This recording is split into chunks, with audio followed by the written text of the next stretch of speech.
գիտեք, որ ադրբեջանական բենզին են վաճառում հայաստանյան որոշ լցակարաններում, կօգտվեք դուք դրանից։ Ստացել են, բերել են բանում,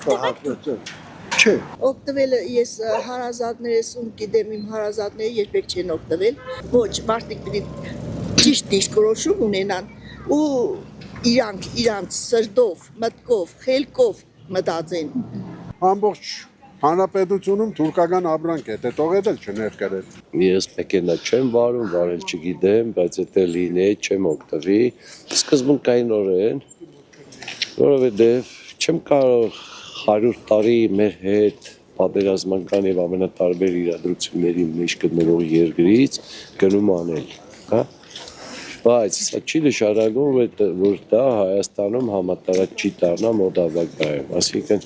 իրանք ծավալը մեծացնելու են, հիմա 875 միլիոն դոլարի առևտուր են արել վերջի մի քանի ամիսների ընթացքում եւ ինչքան մեծանա, այդքան լայն սպառման կդառնա նաեւ ադրբեջանական ապրանքը։ Չէ, բենզինը, գիտեք ինչ, բենզինը կապ չունի։ Մի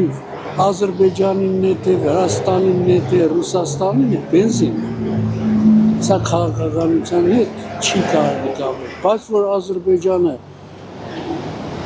անպայման հետևանքը հետո կիմանանք, այսօր թուրքերն են խառնվել իրար,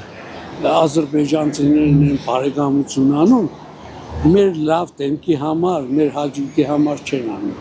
նրանք վաղը անպայման մեղրին տակ, հասկացաք, կալցևոյի կառնեն և կամաց ես դու մյուսը կփախնենք։ Ես չեմ օգտվում, բայց ծանոթներից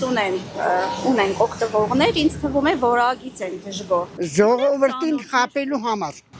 Ոչ մի դեպքում։ Բնականաբար չենք օգտվի, ես մեքենա չունեմ, բայց եթե ունենայի կյանքում չէի օգտվի, ավելի լավ է 50 դրամ ավել տամ առնում ռուսագանը կամ չինագանը կամ չգիտեմ, ամերիկական չգիտեմ ինձ զիբիլ, բայց այդ զիբիլը չէի օգտագործել։